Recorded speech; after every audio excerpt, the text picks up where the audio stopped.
تربية عباده وكشف حياض جماله. أشهد أن لا إله إلا الله وحده لا شريك له وأشهد أن سيدنا ونبينا محمدا عبده ورسوله. اللهم صل وسلم على سيدنا محمد وعلى آل سيدنا محمد. أما بعد فيا أيها الحاضرون اتقوا الله حق تقاته ولا تموتن إلا وأنتم مسلمون. وقال الله تعالى في القرآن الكريم وهو أصدق القائلين: أعوذ بالله من الشيطان الرجيم. بسم الله الرحمن الرحيم. كل نفس ذائقة الموت وإنما توفون أجوركم يوم القيامة فمن زحزح عن النار وأدخل الجنة فقد فاز وما الحياة الدنيا إلا متاع الغرور. Al-Ayah. Ma'asyiral muslimin, sidang Jumat yang berbahagia.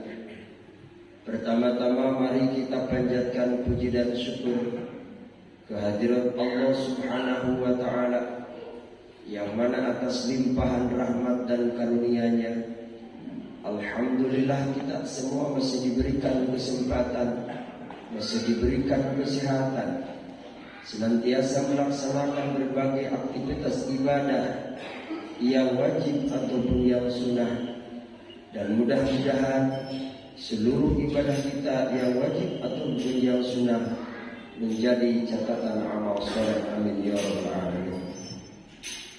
Salawat dan salam semoga terlimpah curah pada baginda alam habibana wa nabiyana Muhammad sallallahu alaihi wasallam. Tak lupa pada keluarganya, sahabatnya, sampailah kepada kita umatnya. Mudah-mudahan kita termasuk umat yang mendapat syafaat nanti di yaumul jazaa wal hisab. Amin ya rabbal alamin. Ma'asyiral muslimin, sidang Jumat yang berbahagia. Salah satu kewajiban khatib dalam berkhutbah adalah berwasiat bertakwa, mengajak, mengingatkan, wabil khusus untuk khatib pribadi, umumnya untuk jemaah semua, dengan ajakan mari kita tingkatkan iman dan takwa kita kepada Allah Subhanahu wa Ta'ala agar hidup kita mendapat kebahagiaan, keberkahan dunia dan akhirat. Ma'asyiral muslimin, sedang Jumat yang berbahagia, Allah Subhanahu wa Ta'ala mengingatkan kita di dalam Al-Quran yang ayatnya a'udzubillahi minasyaitonir rajim, kullu nafsin dha'iqatul maut. Maka ini ayat diawali dengan kalimat kullu. Kullu dalam artian kullu jamak, artinya semua yang bernapas, semua yang hidup akan merasakan yang namanya kematian. Tua ataupun muda, kaya ataupun miskin, siapapun yang namanya makhluk hidup pasti merasakan yang namanya kematian.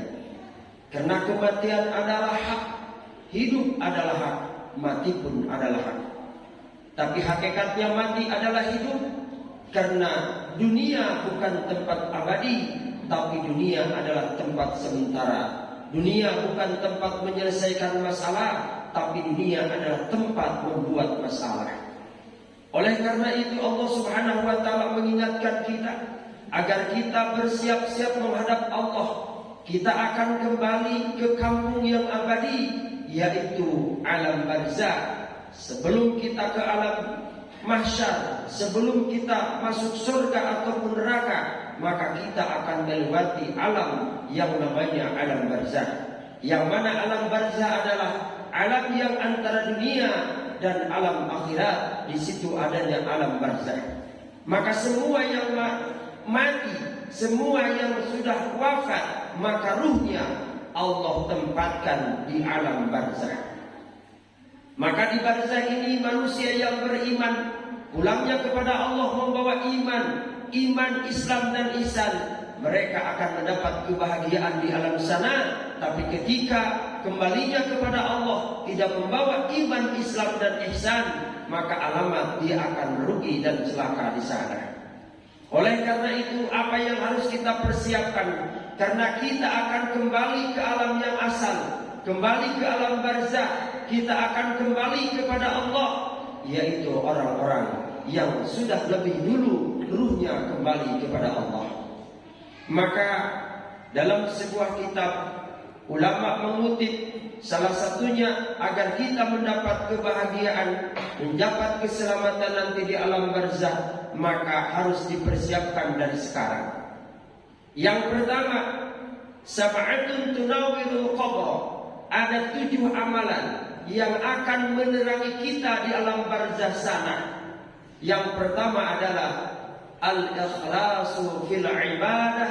Yang pertama, melaksanakan ibadah dengan niat yang ikhlas. Kenapa harus didasari dengan yang ikhlas? Karena ibadah yang akan diterima Allah, ibadah yang akan dibalas oleh Allah, yang akan dimahzur oleh Allah, yaitu ibadah yang ikhlas, yang mana niatnya bukan karena yang lain, niat ibadahnya hanya karena Allah semata. Tujuan dari ibadahnya tidak ada tujuan lain kecuali karena Allah semata. Ini yang disebut ikhlas. Sebagaimana Allah Subhanahu wa taala berfirman di dalam Al-Qur'an, "A'udzubillahi minasyaitonirrajim.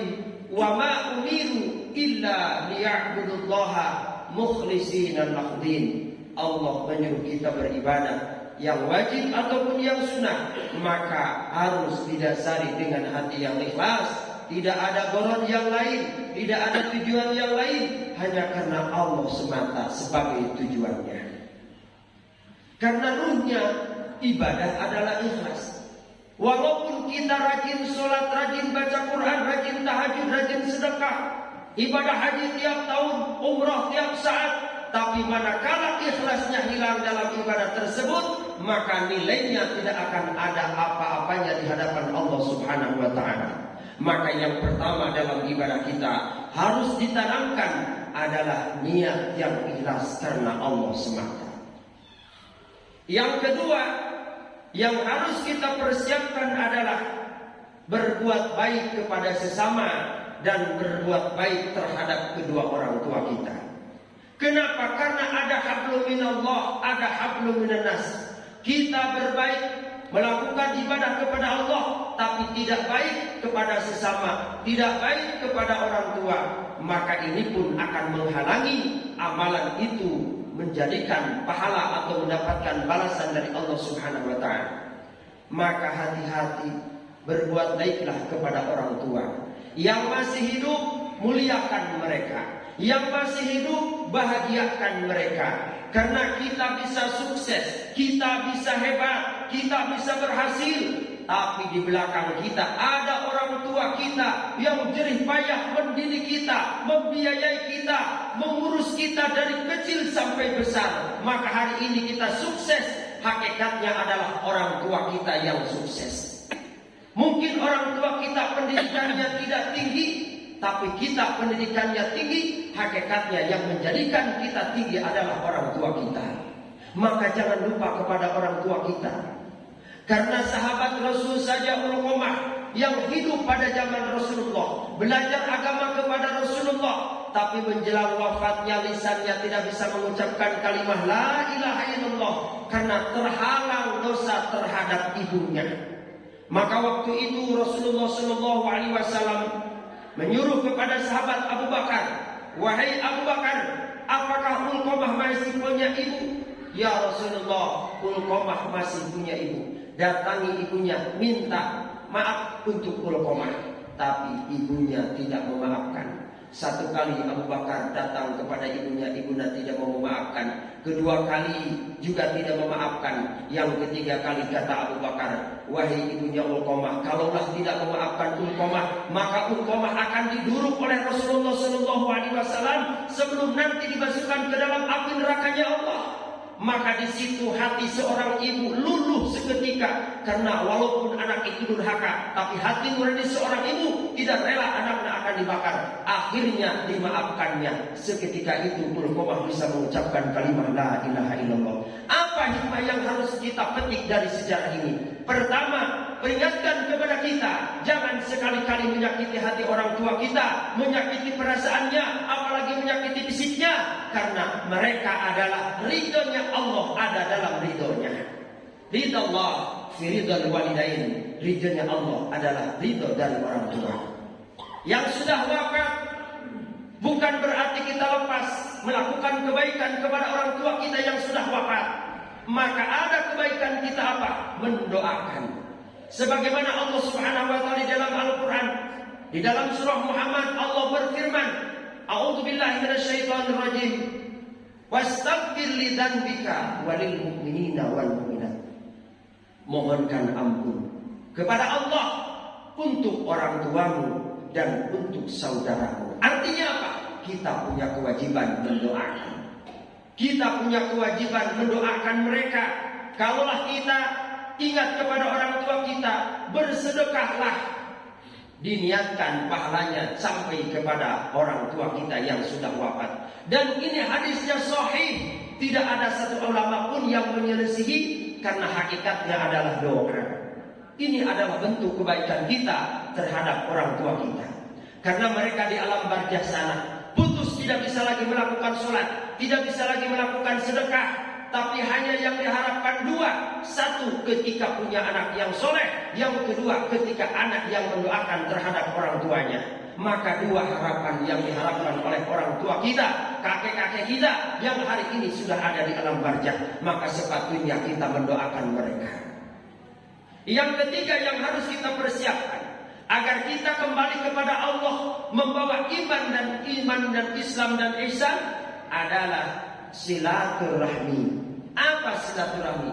Menyambungkan tali persaudaraan. Walaupun kemarin kita sempat pernah berbeda pilihan, berbeda dukungan, anak dengan ibunya, suami dengan istrinya, adik dengan kakaknya, masyarakat dengan pikirannya berbeda pilihan. Boleh, karena itu adalah demokrasi, tapi jangan sampai kita saling membenci, putus silaturahmi. Kenapa? Karena orang yang memutuskan silaturahmi adalah memutuskan rahmat Allah Subhanahu wa taala.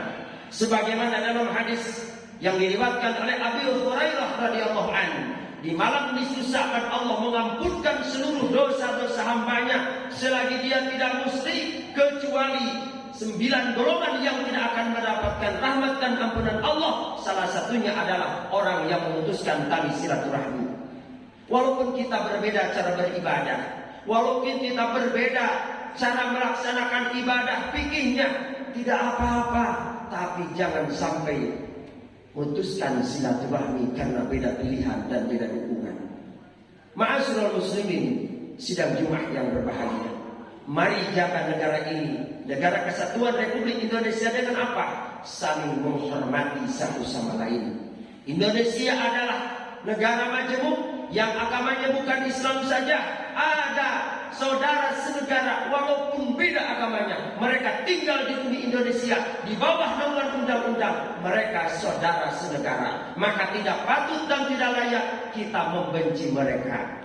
Tapi dalam urusan sosial, bukan dalam urusan akidah. Karena akidah adalah lakum dinukum waliyadin. Akidahmu adalah kamu, akidah saya adalah saya.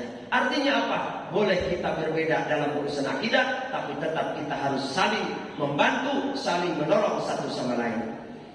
Ma'asyiral muslimin, sidang Jumat yang berbahagia, yang selanjutnya yang harus kita persiapkan adalah ayyudayyi'a umurahu fil masyiyah. Yang ketiga, yang keempat, jangan sampai umur kita habis dipakai melakukan maksiat dan dosa. Kenapa? Karena kita ini sebentar lagi menghadap Allah. Karena nafas itu terbagi 3. Yang pertama nafas yang sudah kelewat, yang kedua nafas yang sedang, yang ketiga nafas yang belum. Kalau kita hitung, banyak yang sudah dilewati nafas daripada yang belum. Artinya apa? kita sebentar lagi akan menghadap Allah. Maka jangan sia-siakan kesempatan kita, jangan sia-siakan umur kita yang masih sisa-sisa.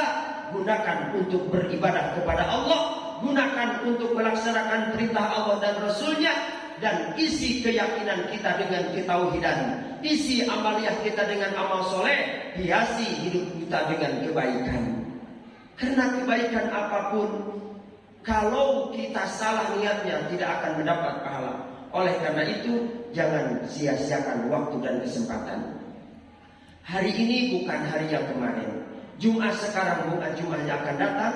Jumat sekarang bukan Jumat yang kemarin. Artinya, Jumat sekarang tidak bisa dipajukan ataupun dimundurkan.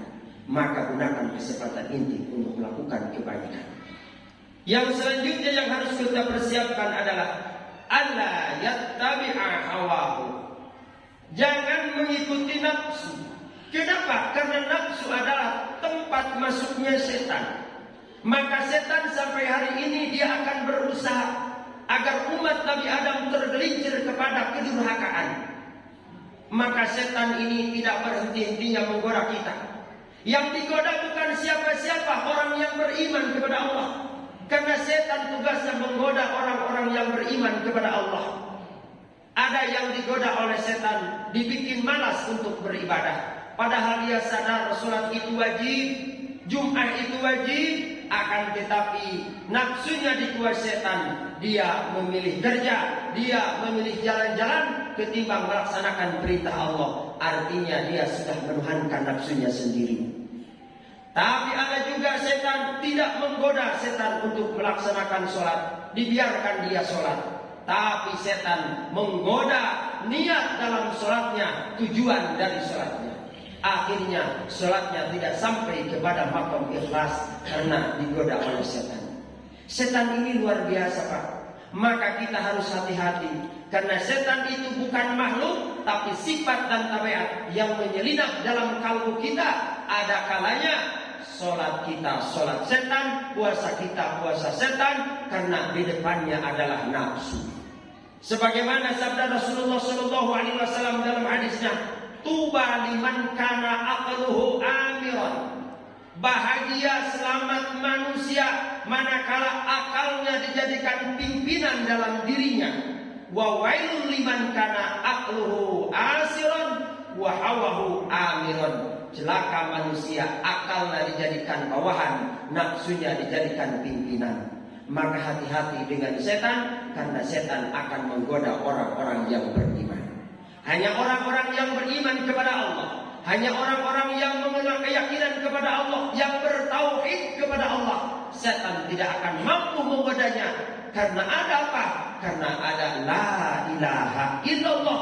Ketika kalimat tersebut ditanamkan dalam kalbu kita, direalisasikan dalam hidup kita, maka setan tidak berdaya menggoda orang-orang yang hatinya selalu mengingat Allah. Karena itu adalah wahirsun minasyaiton, adalah perlindungan dari tipu daya setan.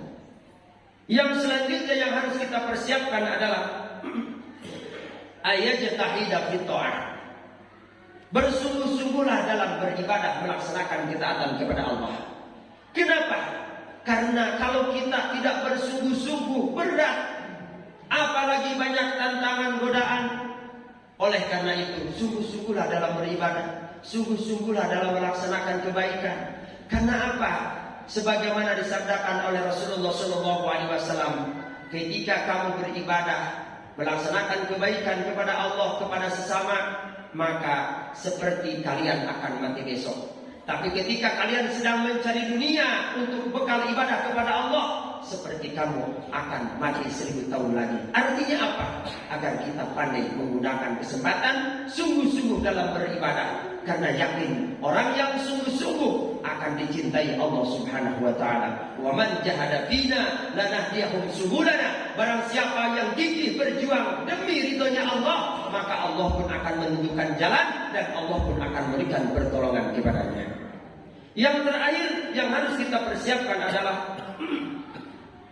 ayat surah zikrullah.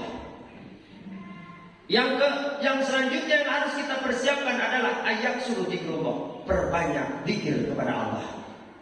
Basahi lisan kita dengan kalimah la ilaha illallah. Isi nafas kita dengan kalimah la ilaha illallah. Manakala ketika hatinya berzikir, lisannya berzikir, maka darahnya ikut berzikir, nadinya ikut berzikir, tulang dan dagingnya ikut berzikir, semua berzikir kepada Allah. Maka orang-orang yang seperti ini adalah orang-orang yang hebat, yang tidak akan tertipu oleh tipu daya dunia, tidak akan terjebak oleh tipu daya setan, karena mereka bergantung kepada Allah Subhanahu wa taala. Maka rotban bidzikrillah, basahi lisan kita dengan zikir, membaca Al-Quran, membaca tasbih, membaca selawat, apapun bacaannya yang mengajak kita mengingat Allah, apapun bacaannya yang membasahi lisan kita berzikir kepada Allah, maka itu adalah semua perisai kita agar kita selamat dari nerakanya Allah Subhanahu wa taala. Ma'asyiral muslimin, sidang Jumat yang berbahagia, sebagaimana sabda Rasulullah sallallahu alaihi wasallam, wal qabru dzulmatun, kuburan itu alam barzah itu gelap. Bagaimana cara menerangi di alam sana? Wasiraju, dan yang akan menerangi di alam barzah sana adalah la ilaha illallah, kalimat tauhid, kalimat yang agung, yang manakala dibaca akarnya di bumi, tapi pohonnya sampai ke langit. Artinya apa? Dimanapun kita, sedang apapun kita harus terus mengingat Allah. Walaupun kita bekerja, walaupun kita dimanapun, tapi hati jangan lepas. Ingat kepada Allah, isi dengan zikrullah. Hakikatnya kita sedang berzikir. Inilah yang digambarkan Allah dalam Al-Quran. Alladzina yadhkurunallah qiyaman wa qu'udan wa 'ala junubihim. Mereka-mereka yang mengisi nafasnya dengan zikrullah, maka dia berzikir sambil duduk, berdiri dan berbaring. Artinya apa? Zikir hati yang terus tidak lepas mengingat Allah. Ma'asyiral muslimin, sidang Jumat yang berbahagia, bisa disimpulkan ada 7 poin yang harus kita tanamkan dalam diri kita, amalkan dalam diri kita, agar kita mendapat keselamatan dunia dan akhirat. Amin ya rabbal alamin. Barakallahu li wa lakum bil ayati wa dzikril hakim, wa taqabbal minni wa minkum tilawatahu innahu sami'un alim, wa tub alaina innaka huwat tawwabur rahim.